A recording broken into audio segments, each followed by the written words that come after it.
Thank you for watching our video. Please give us a big like, subscribe to our channel for new videos every day with amazing cars.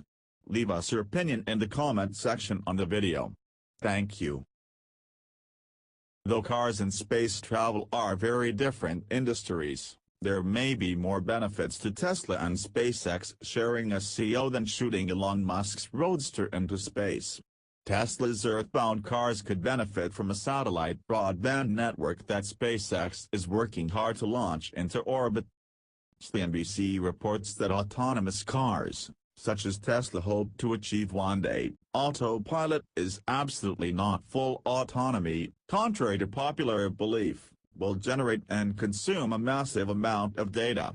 Today's autonomous test vehicles, which admittedly are not yet optimized, transfer about 500 times more data than the average smartphone contract. It wouldn't take very many autonomous cars on the road, sending and receiving data at that rate, to overload the current system.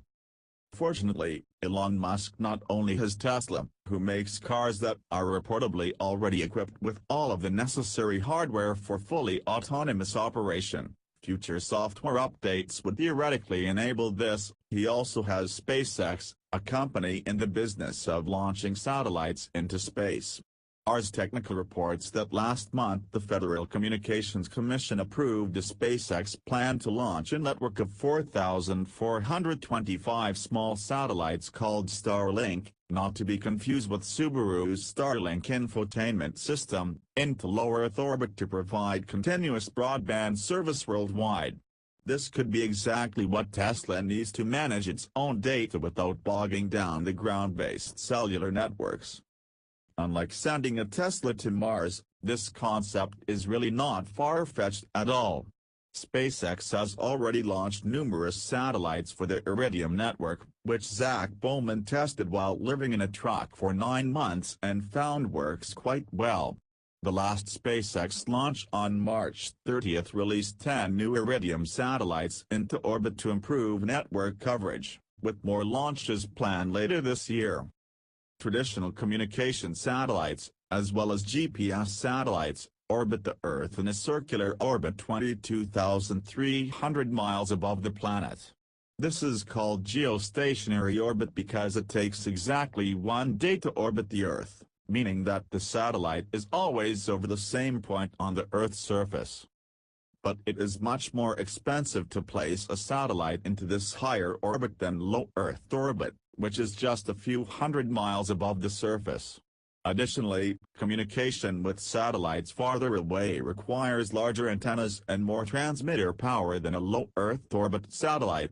In 1990, as a high school student, I personally made amateur radio contact with cosmonaut Sergei Krikalev aboard the Mir space station in low Earth orbit, using 45 watts of power through an antenna designed for terrestrial communications, not satellite. That's how simple it can be. A couple hundred miles isn't very far for a radio signal to travel, especially when there are no obstructions like mountains or buildings between radio stations. The biggest problem in communicating directly with low Earth orbit satellites is that they are only in the range of ground stations for a maximum of 10 minutes, and that's only when passing directly overhead. Hence the SpaceX plan to deploy a whopping 4,425 Starlink satellites. That's a lot of satellites, but they can be simple, small, and inexpensive to build and to launch. For one thing, multiple satellites can be launched from a single Falcon 9 rocket, which is already happening with Iridium's satellites. Additionally, SpaceX is already recovering and reusing Falcon 9 rockets more and more reliably, further reducing the cost of launches.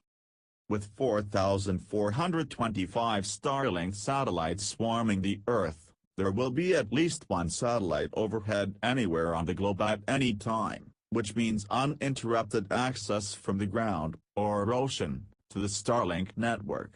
All in all, it seems a neat and tidy solution to the question of autonomous data, all handled within the confines of Elon Musk's corporate empire.